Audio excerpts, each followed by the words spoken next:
bonjour, bon matin. Encore un autre dimanche matin à la maison. Et puis, on poursuit. Les semaines avancent une après l'autre. Alors, le printemps aussi avance. Puis, on a encore une fois, on est encore retenu à la maison. Mais ce matin, on veut regarder un passage en particulier, celui de Matthieu 22. Matthieu 22. Ce matin, on va regarder quelque chose. Un pasteur m'avait déjà enseigné ceci. Je veux être équilibré dans ma vie chrétienne. Je veux que ma vie chrétienne soit une vie équilibrée. Et c'est ce qu'on va regarder ce matin, l'équilibre. L'équilibre, équilibrons nos paroles et nos vies. Et c'est ce qu'on regarde ce matin dans Matthieu 22, les versets 15 jusqu'au verset 40. C'est un long passage, mais on va regarder trois groupes de personnes qui vont venir assaillir, on pourrait dire assaillir, oui, mais qui vont venir à la rencontre de Jésus pour tenter de le prendre en défaut dans ses paroles, dans son enseignement. Et c'est ça qu'on va regarder ce matin. Vous savez, la parole est un don merveilleux. Pourtant, on peut se faire beaucoup de tort. Et même on peut faire aussi beaucoup de tort à d'autres par nos paroles. Parce que nos paroles ont du poids. Et ils ont une portée, ces paroles-là aussi. Proverbe 10, 19 dit ceci, « Celui qui parle beaucoup ne manque pas de péché. » Et même, Proverbe 17, 28 dit aussi, « L'insensé même, quand il se tait, passe pour sage. » Alors ce matin, dans le passage que nous allons lire dans Matthieu 22, les chefs juifs, en voulant rejeter Jésus, ont essayé de le piéger par ses propres paroles, afin qu'il se disqualifie en essayant de répondre à des questions pièges. Alors ce matin, je fais cette déclaration. Par les paroles sages et équilibrées de Jésus envers ses adversaires, on va pouvoir apprendre à équilibrer nos paroles et nos vies. Est-ce que vous êtes prêts à entrer avec moi à travers et à faire la lecture du passage de Matthieu 22? Alors, regardons ce matin cette lecture et on va pouvoir comprendre à travers cette lecture les pièges et pouvoir aussi appliquer l'enseignement à nos vies. Alors, Matthieu 22, verset 15 jusqu'au verset 40, ça dit ceci. Alors les pharisiens allèrent se consulter sur les moyens de surprendre Jésus par ses propres paroles. Ils envoyèrent auprès de lui leurs disciples avec les Hérodiens qui dirent « Maître, nous savons que tu es vrai et que tu enseignes la voie de Dieu selon la vérité, sans t'inquiéter de personne, car tu ne regardes pas l'apparence des hommes.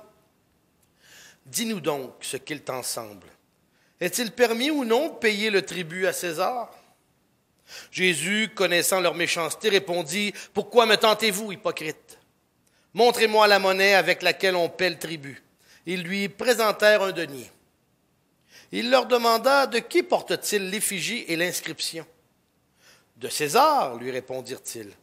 Alors il leur dit « Rendez donc à César ce qui est à César, et à Dieu ce qui est à Dieu. » Étonnés de ce qu'ils entendaient, ils le quittèrent, ils s'en allèrent. Le même jour, les Sadducéens qui disent qu'il n'y a point de résurrection vinrent auprès de Jésus et lui posèrent cette question. « Maître, Moïse a dit, si quelqu'un meurt sans enfant, son frère épousera sa veuve et suscitera une postérité à son frère. Or, il y avait parmi nous 7 frères. Le premier se maria et mourut. Et comme il n'avait pas d'enfant, il laissa sa femme à son frère.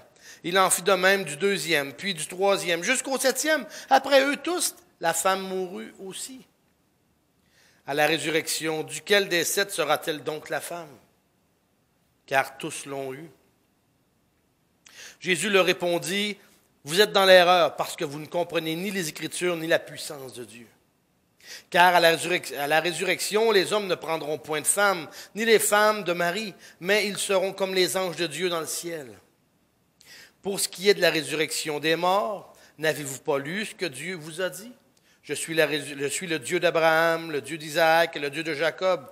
Dieu n'est pas le Dieu des morts, mais des vivants. » La foule qui écoutait fut frappée de l'enseignement de Jésus. Les pharisiens, ayant appris qu'il avait réduit au silence les Sadducéens, se rassemblèrent. Et l'un d'eux, docteur de la loi, lui posa cette question pour l'éprouver. « Maître, quel est le plus grand commandement de la loi? » Jésus lui répondit, « Tu aimeras le Seigneur ton Dieu de tout ton cœur, de toute ton âme et de toute ta pensée. C'est le premier et le plus grand commandement. Et voici le deuxième qui lui est semblable. Tu aimeras ton prochain comme toi-même. De ces deux commandements dépendent toute la loi et les prophètes. » Prions. Père éternel, on est devant toi ce matin, Seigneur, et on te prie que tu puisses encore une fois diriger nos cœurs à travers la lecture du passage qu'on vient de faire.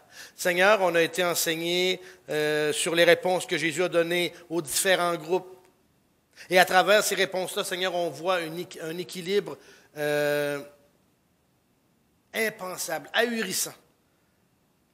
De voir que chaque groupe avait des pièges, des questions pièges à poser au Seigneur et que Jésus s'en est sorti indemne et encore une fois de plus grandi. La foule qui entendait les questions et les réponses était étonnée. Alors, Père, ce matin, je te demande de nous enseigner, de nous aider à comprendre ta parole, mais surtout, Seigneur, aide-nous à équilibrer nos vies. En temps de confinement, en temps du fait que, Seigneur, on est souvent retenu dans la maison, retenu à la maison, et ça peut emmener, Seigneur, des moments où peut-être qu'on est fatigué de se retrouver toujours réunis ensemble, puis des fois nos paroles peuvent dépasser notre pensée malheureusement, puis des fois nos vies peuvent se déséquilibrer à travers tout ce qu'il y a à faire, à travers le temps avec le Seigneur, à travers, Seigneur, nos responsabilités dans le monde. Aide-nous à toujours garder un équilibre, un bon équilibre. On t'aime, Seigneur, et c'est au nom de ton Fils Jésus qu'on te le demande. Amen. Amen. Alors, ce matin, on va voir justement les trois groupes, mais on va les appeler des complices. Des complices, parce que ça nous dit justement, ce qui nous est dit au verset 16 de Matthieu 22, « Ils envoyèrent auprès de lui leurs disciples avec les Hérodiens. » Et à un moment donné, ça dit, le même jour, les Sadducéens qui disent qu'il n'y a point de loi, eux aussi, ils sont venus faire un tour voir Jésus. Alors, on voit différents groupes, mais on va les appeler les complices ce matin. Les complices. Alors, en Matthieu 22, les versets 16 à 22, ce qu'on vient de lire, le passage, regardons les premiers complices. Les premiers complices qui sont les Hérodiens, et eux vont entretenir Jésus sur le tribut payé à César. Le tribut payé à César. Ouais, OK. Alors, juste pour vous montrer, premièrement, refaisons la lecture du verset 16 jusqu'au verset 22. Ça dit, ils envoyèrent auprès de lui leurs disciples avec les Hérodiens qui dirent, « Maître, nous savons que tu es vrai, que tu enseignes la voie de Dieu selon la vérité, sans t'inquiéter de personne, car tu ne regardes pas l'apparence des hommes. Dis-nous donc ce qu'il t'en semble. Est-il permis ou non de payer le tribut à César? » Jésus, connaissant leur méchanceté, répondit, « Pourquoi me tentez-vous, hypocrite? Montrez-moi la monnaie avec laquelle on paie le tribut. » Ils lui présentèrent un denier. Il leur demanda de qui porte-t-il l'effigie et l'inscription?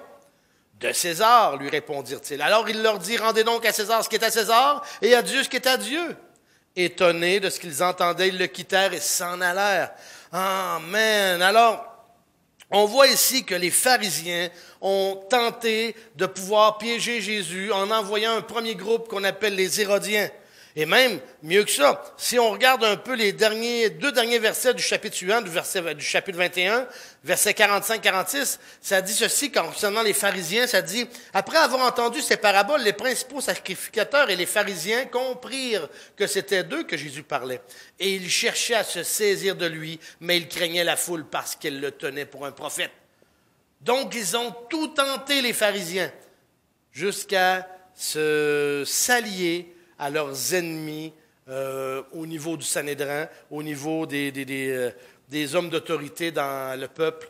Alors, ils sont allés avec les Hérodiens pour les premiers complices. Mais les Hérodiens, c'est qui? Quand on parle d'Hérodiens, de qui on parle? Ben, les Hérodiens, c'est un groupe d'hommes qui sont partisans de la dynastie d'Hérode, du roi Hérode. Alors, c'est des partisans de la dynastie d'Hérode. Ce sont aussi des amis du pouvoir romain. Des amis du pouvoir romain. Et ces gens-là, c'est vraiment des politiciens. C'est des politiciens. Et eux, quand ils se présentent devant Jésus, vont le piéger à travers qui on écoute, qui on lequel des groupes qu'on va suivre? Est-ce que c'est Dieu ou est-ce que c'est le pouvoir politique en place? Et ils vont tenter de le piéger avec l'histoire du tribut, l'impôt. L'impôt. Alors, leur tactique au niveau des Hérodiens, c'est qu'ils vont utiliser la flatterie pour faire tomber Jésus. Hein? Regardez, regardez. Les Hérodiens disent au verset 16, « Maître, nous savons que tu es vrai et que tu enseignes la voie de Dieu selon la vérité, sans t'inquiéter de personne, car tu ne regardes pas à l'apparence des hommes. » Wow! Toute une flatterie. Si ils croyaient que Jésus disait vraiment la vérité, ils l'auraient suivi. Vous me suivez? Justement. Vous comprenez? Maître, nous savons que tu es vrai et que tu enseignes la voie de Dieu selon la vérité. Voyez-vous la belle hypocrisie ici? Et le Seigneur va le comprendre tout de suite au début. Hein? Ils vont utiliser la flatterie. Ça dit au verset 17, « Dis-nous donc ce qu'il t'en semble. Hein? Dis-nous sans détour. Dis-nous-le clairement. » Est-il permis ou non de payer le tribut à César? Une question a deux mauvaises réponses. Est-il permis ou non de payer le tribut à César? Dans ça, il peut y avoir deux mauvaises réponses. Si on paie nos impôts à César, on est ses amis, donc on est contre Dieu. Parce qu'on s'associe à des païens. Voyez-vous la première mauvaise réponse ici? Maintenant, l'autre mauvaise réponse. Si on ne paie pas, alors on va causer une sainte révolution et les Hérodiens vont nous condamner devant César. Parce que maintenant, on prend le parti pour Dieu et on n'accorde aucune importance au parti politique en place pour rendre le tribut au parti politique qui est en place à ce moment-là, César.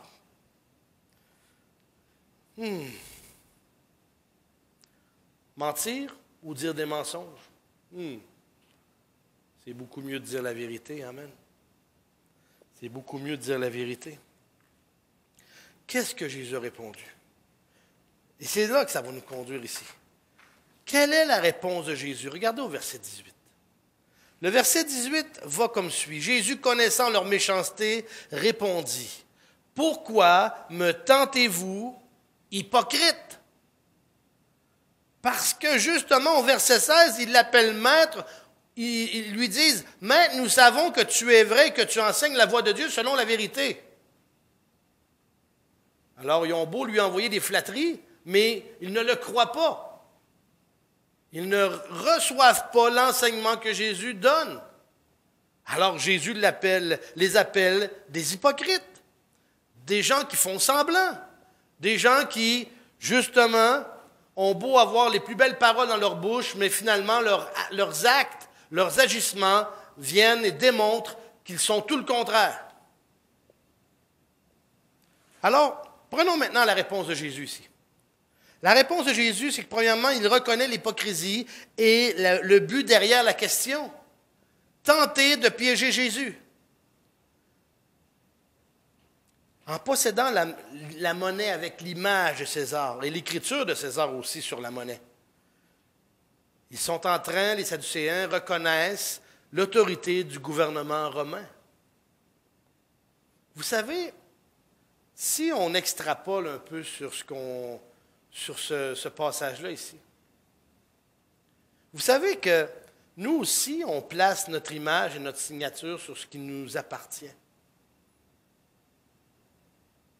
Le genre de vêtements qu'on va prendre, le genre de voiture qu'on va acquérir, qu'on va acheter, le genre de maison qu'on va habiter,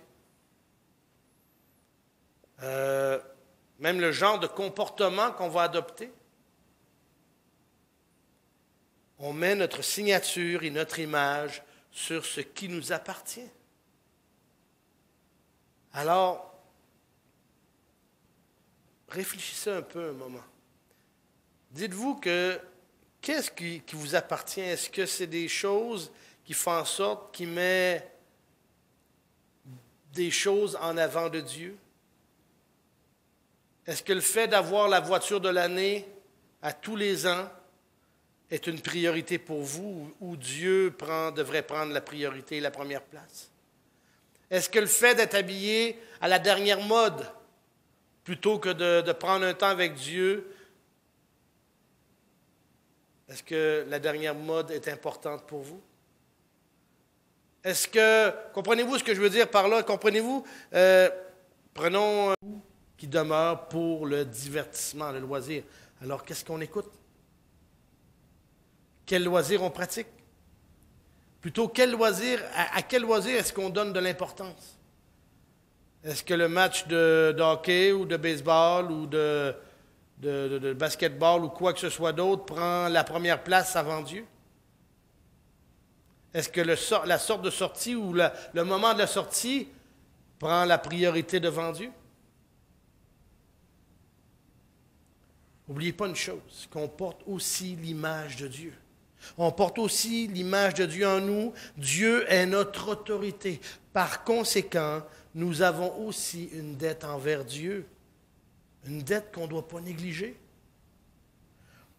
On doit servir Dieu et le roi, le gouvernement que Dieu a mis en place dans notre pays.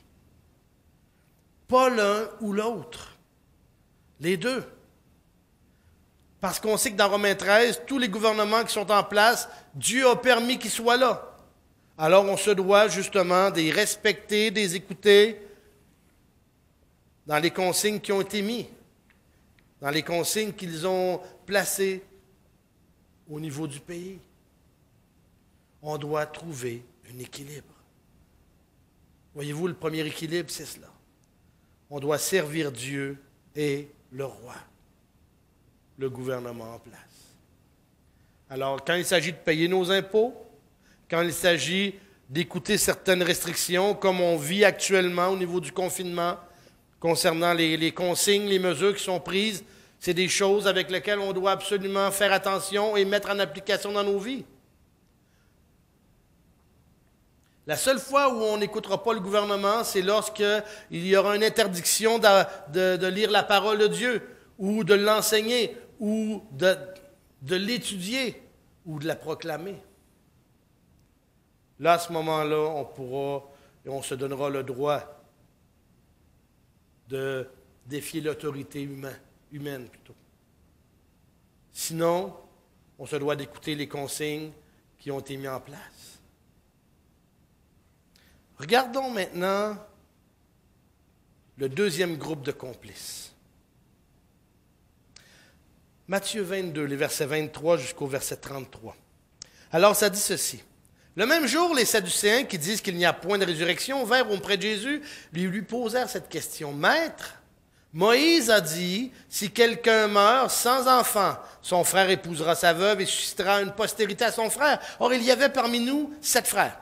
Le premier se maria et mourut, et comme il n'avait pas d'enfant, il laissa sa femme à son frère. Il en fut de même du deuxième, puis du troisième, jusqu'au 7e. Après eux tous, la femme mourut aussi. À la résurrection, duquel des 7 sera-t-elle donc la femme? Car tous l'ont eue. Jésus leur répondit, vous êtes dans l'erreur parce que vous ne comprenez ni les Écritures ni la puissance de Dieu. Car à la résurrection, les hommes ne prendront point de femmes, ni les femmes de Marie, mais ils seront comme les anges les anges de Dieu dans le ciel. Pour ce qui est de la résurrection des morts, n'avez-vous pas lu ce que Dieu vous a dit? Je suis le Dieu d'Abraham, le Dieu d'Isaac et le Dieu de Jacob. Dieu n'est pas le Dieu des morts, mais des vivants. La foule qui écoutait fut frappée de l'enseignement de Jésus. Le deuxième groupe de complices, c'est les Sadducéens. Les Sadducéens et la résurrection.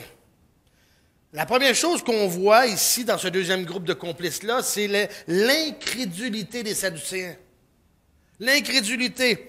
Ils ne croient qu'au Pentateuque, la Torah, les 5 premiers livres, les 5 livres de Moïse. Genèse, Exode, Lévitique, Nombre, Deutéronome, les 5 livres de Moïse. Ils rejettent les anges, ils rejettent la résurrection. Ils ne sont pas très amis en passant des pharisiens parce que les pharisiens, eux, croient aux deux autres, les anges et la résurrection. Mais pour contrer Jésus, ils vont s'unir à leurs ennemis naturels, les pharisiens, seulement pour pouvoir contrer le Seigneur. Alors maintenant, c'est quoi la tactique des Sadducéens plutôt? Les versets 24 disent ceci. « Maître, Moïse a dit, si quelqu'un meurt sans enfant, son frère épousera sa veuve et suscitera une postérité à son frère. » Et là, ils vont lui exposer justement le cas d'un homme qui s'est marié à une femme. L'homme est décédé, son frère l'a pris comme épouse, et il est décédé sans donner d'enfant non plus. Le troisième aussi sans donner d'enfant, jusqu'au septième sans donner d'enfant.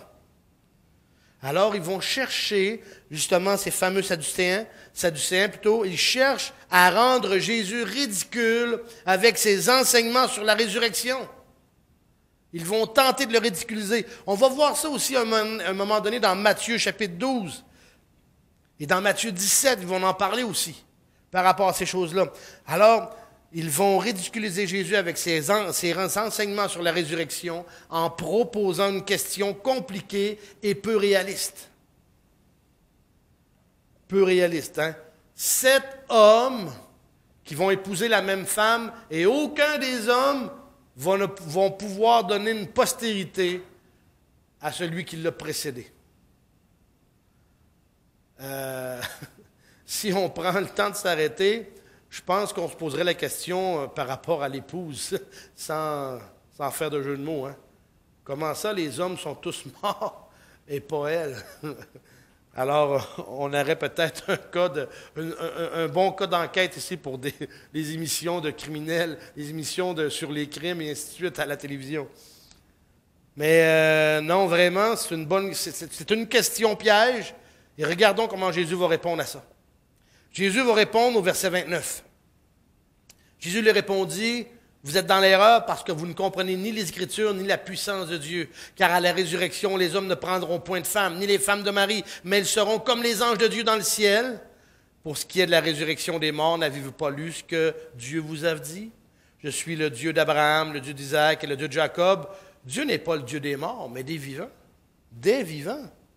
Amen. » Jésus est en train de répondre aux Sadducéens qu'ils ne comprennent pas les Écritures. Eux qui sont partisans de la Torah. Eux qui probablement connaissent la Torah sur le bout de leurs doigts. Les 5 premiers livres de la Bible. Ils doivent la réciter de mémoire. Ils savent exactement où se trouve chaque lettre de chaque mot. Et Jésus vient leur dire en pleine face, en pleine figure, « Vous ne comprenez pas les Écritures. » Après la mort physique des croyants, après la mort physique, les croyants passent dans une nouvelle dimension de vie, où le mariage, la procréation, même la mort n'existeront plus, comme pour les anges. Hein? N'oubliez pas non plus, car à la résurrection, les hommes ne prendront point de femmes, ni les femmes de Marie. Mais ils seront comme les anges de Dieu dans le ciel. Le mariage, quand Jésus a instauré, ou pas quand Dieu a instauré le mariage, c'était pour, ici sur terre, pour permettre à la reproduction, pour permettre le fait que les hommes et les femmes puissent se multiplier. Quand Dieu a dit, il n'est pas bon que l'homme soit seul, il lui a formé une aide semblable à lui. Alors, ils ont, pour que, justement, il n'y ait pas de débordement, Dieu a instauré le mariage pour faire en sorte que, plutôt que d'aller patauger partout, que l'homme et la femme puissent s'unir ensemble, former un couple et se satisfaire à eux-mêmes.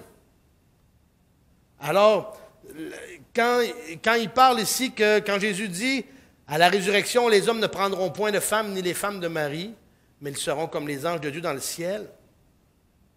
Vous savez, dans la parole de Dieu, il parle de 3 sortes d'amour. L'amour éros, qui est l'amour physique, l'attirance d'un homme envers une femme, et ainsi de suite, et vice-versa. L'amour philéo, l'amour d'amitié. Et l'amour agapé, l'amour inconditionnel, l'amour que Dieu a envers nous. Mais savez-vous que L'amour éros, c'est un amour terrestre. Parce que le désir de procréer qui est en nous, l'attirance sexuelle que nous avons envers le sexe opposé, ça va demeurer sur terre ici. On n'emmène pas ça au ciel. Parce que le désir de engendrer une famille, des enfants, tout ça, c'est terrestre. Alors ce type d'amour-là ne suivra pas lorsque nous irons rejoindre Jésus. Il va demeurer sur terre. Ni non plus l'amour philéo, qui est un amour d'amitié. Mais vous savez, au niveau terrestre, pourquoi on a certaines affinités avec tel type de personne et puis on n'en a pas avec un autre type de personne? L'amour philéo va créer sur terre des clans. On s'associe plus facilement à un groupe plutôt qu'à un autre. Ce type d'amour-là non plus ne suivra pas au ciel. L'amour au ciel qui va demeurer, c'est ce que 1 Corinthiens 13 nous enseigne. C'est l'amour l'amour agapé, l'amour que Dieu a pour nous, l'amour inconditionnel. L'amour inconditionnel. Au ciel, la personne qui est ma conjointe, qui a reçu Christ comme Seigneur et Sauveur, va un jour monter au ciel. Soit qu'elle décède avant, soit que Jésus vienne la chercher sur les nuées, comme dans 1 Thessaloniciens chapitre 4, verset 16. Et un jour, moi aussi, soit que je décède ou soit que le Seigneur vienne me chercher, on va être dans la présence de Dieu tous les deux. Je vais savoir que cette femme-là a été mon épouse un jour. Mais je vais avoir l'amour que j'aurai pour elle à ce moment-là, ça ne sera plus un amour d'un mari envers sa femme. Ça ne sera plus simplement un amour d'amitié, ça va être un amour agapé, un amour inconditionnel. Je vais l'aimer autant qu'un frère ou une sœur que j'ai pu rencontrer à un moment donné, mais on va avoir les uns envers les autres un amour agapé, un amour inconditionnel. Mais je vais savoir, et je vais la reconnaître, mais je vais savoir que cette femme-là a déjà été mon épouse. Mais le type d'amour que j'aurai envers elle va avoir surpassé l'amour éros et l'amour philéo. Allez voir 1 Corinthiens 13. Vous allez voir beaucoup de choses à travers ce chapitre-là concernant l'amour. Et la charité, l'amour inconditionnel, l'amour agapé, nous dit dans 1 Corinthiens 13, ne périra jamais. Jamais. L'amour éros, oui. L'amour philéo, oui. Mais l'amour agapé, non. Alors, c'est pour ça que Jésus dit aux Sadducéens plutôt, vous ne comprenez pas les Écritures. Les anges n'ont pas besoin de procréer, ils n'ont pas ce désir-là en eux, cet amour éros-là, ni l'amour philéo. Ils ont l'amour agapé.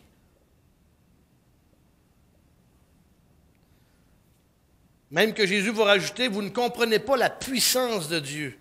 Dieu est assez puissant pour ressusciter les morts. Il est un Dieu vivant qui entretient une relation avec des vivants, non pas des morts.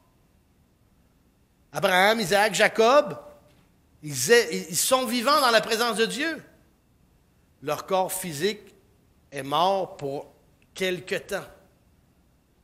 Mais Dieu dit qu'un jour, ils vont reprendre vie.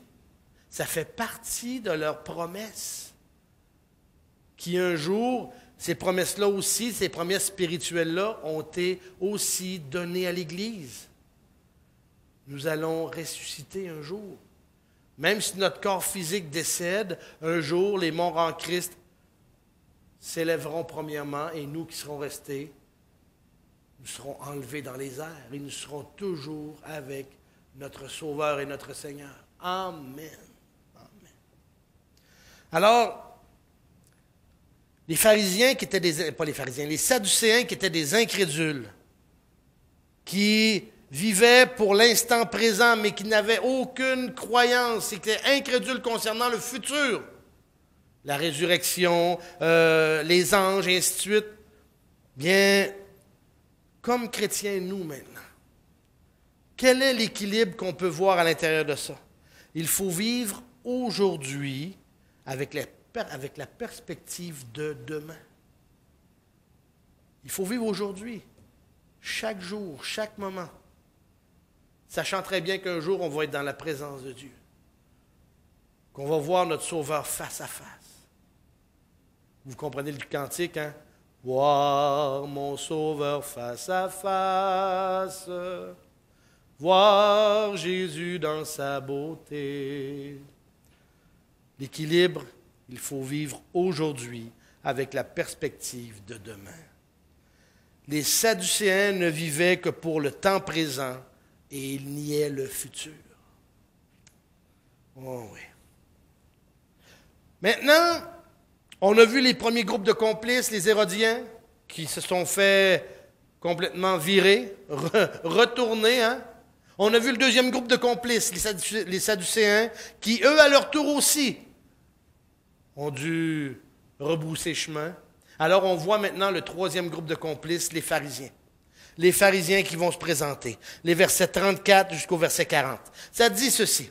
Les pharisiens, ayant appris qu'ils avaient réduit au silence les Sadducéens, se rassemblèrent, et l'un d'eux, docteur de la loi, lui posa cette question pour l'éprouver. « Maître, quel est le plus grand commandement de la loi? » Jésus lui répondit, « Tu aimeras le Seigneur ton Dieu de tout ton cœur, de toute ton âme, de toute ta pensée. » C'est le premier et le plus grand commandement. Et voici le deuxième qui lui est semblable. « Tu aimeras ton prochain comme toi-même. » De ces deux commandements dépendent toute la loi et les prophètes. Toute la loi et les prophètes. Alors les pharisiens se présentent maintenant avec la question du plus grand commandement. La question du plus grand commandement. Les pharisiens, eux, veulent régler les choses eux-mêmes et vont se faire attraper par leurs propres paroles. Ils sont les spécialistes de la loi et de toutes les règles à suivre. Alors maintenant, quelle est la tactique des pharisiens lorsqu'ils se présentent devant Jésus? Quelle est la tactique? Pour embrouiller Jésus dans un système compliqué de lois de différentes valeurs, ils vont tenter de voir si, pour Jésus, il y a des lois plus importantes que d'autres. Et à un moment donné, si vous avez lu un peu, vous avez passé à travers Matthieu, on va retourner un peu plus, quelques chapitres précédents, au chapitre 15 de Matthieu. Chapitre 15. Et regardons chapitre 15, lorsque les pharisiens vont dire quelque chose à Jésus concernant justement une loi en particulier. Une loi. Matthieu chapitre 15, verset 4 jusqu'au verset 6. Alors, ça dit ceci. Mais commençons au verset 1 pour qu'on puisse placer les choses. Alors, des pharisiens et des scribes vinrent de Jérusalem auprès de Jésus et dirent, « Pourquoi tes disciples transgressent-ils la tradition des anciens? Car ils ne se lavent pas les mains quand ils prennent leur repas. » Il leur répondit, « Et vous, pourquoi transgressez-vous le commandement de Dieu au profit de votre tradition? Car Dieu a dit, honore ton père et ta mère, et celui qui maudira son père ou sa mère sera puni de mort. Mais vous dites, celui qui dira à son père ou à sa mère, ce dont j'aurais pu t'assister est une offrande à Dieu, n'est pas tenu d'honorer son père ou sa mère. Vous annulez ainsi la parole de Dieu au profit de votre tradition. »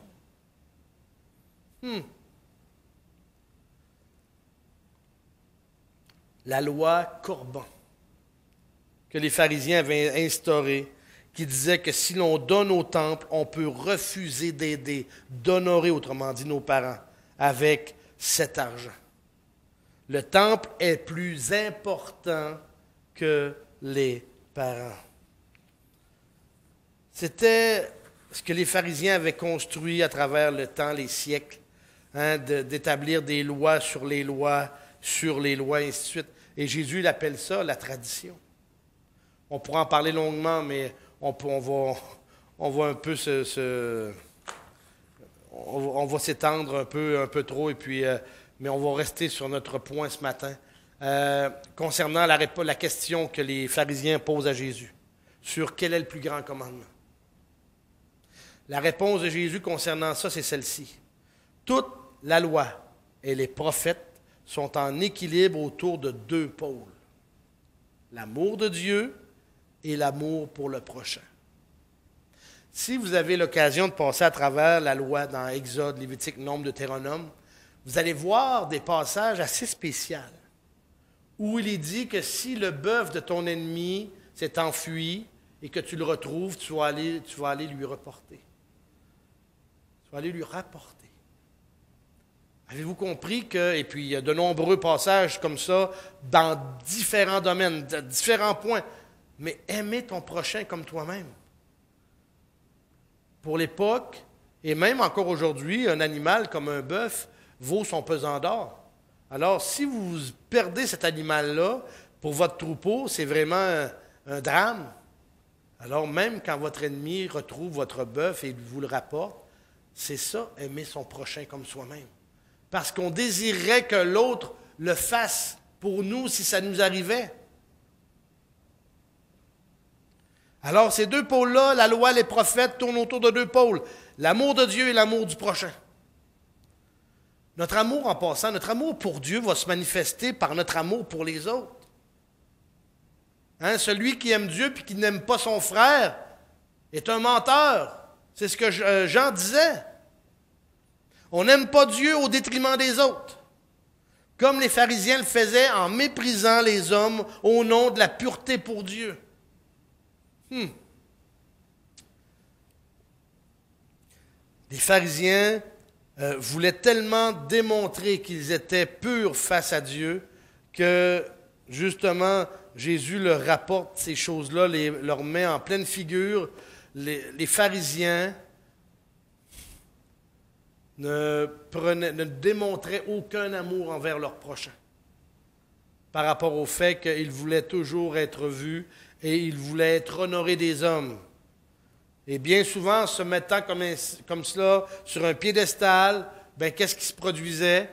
Ils regardaient les autres de haut et ils n'allaient même pas prendre un moment pour aller les aider ou aller les honorer ou ainsi de suite. Ils allaient simplement honorer Dieu, pensant que Dieu allait plus apprécier leur offrande ou leur geste. Alors, où trouver l'équilibre ici? Il faut aimer Dieu et notre prochain. Il faut aimer Dieu et notre prochain. Voilà l'équilibre. Et je vous dis une chose, si vous voulez démontrer que vous aimez Dieu, vous devez le démontrer en aimant votre prochain. Vous devez le démontrer en ayant de l'amour pour ceux qui sont autour de vous. Vous devez démontrer aussi que vous avez de l'amour pour ceux qui sont le moins aimables. C'est facile d'aimer quelqu'un qui est aimable. Ça l'est moins d'aimer quelqu'un qui ne l'est pas. De quelqu'un qui est toujours en train de maugréer. De quelqu'un qui est toujours en train de vous reprendre. D'aimer quelqu'un qui est toujours en train de vous trouver toutes sortes de défauts, parce qu'on est rempli de défauts, et de les mettre à jour. Alors, aimer notre prochain peut demander beaucoup d'énergie pour nous, mais il faut être prêt. Vous savez, on aime Dieu quand aussi ça fait notre affaire. Il ne faut pas se raconter de mensonges. On aime Dieu quand ça fait notre affaire. Quand il y a des choses qui nous dérangent dans ce que Dieu nous demande, c'est autre chose. C'est une autre histoire. Hein? Alors, il faut vraiment prendre le temps de réaliser ça. Il faut aimer Dieu et notre prochain. Voilà l'équilibre. Je vais terminer avec la quatrième portion de ce matin, qui est l'application.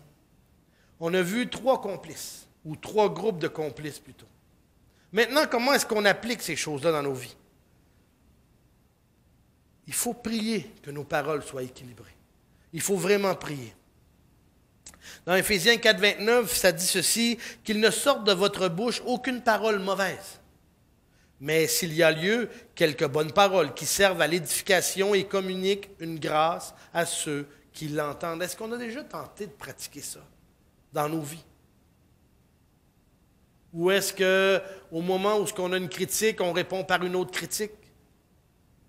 Ou est-ce qu'à un moment où on a une parole qui est dure, on répond par une autre parole dure?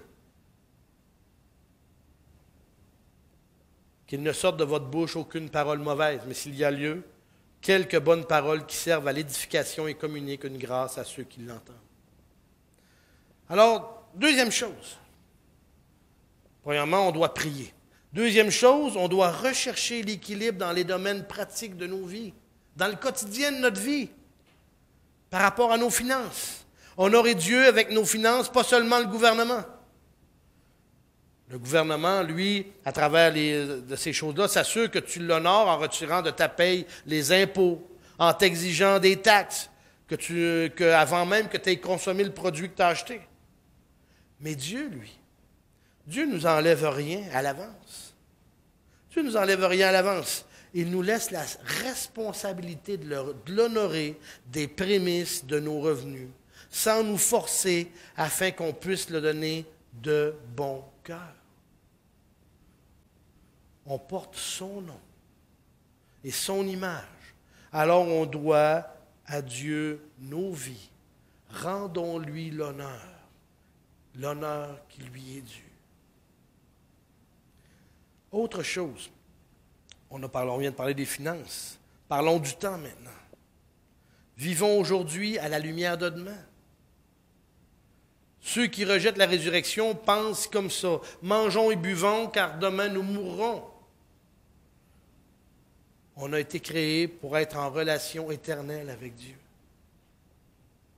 Plaçons-nous une priorité sur cette relation. Est-ce qu'on place une priorité sur cette relation-là aujourd'hui?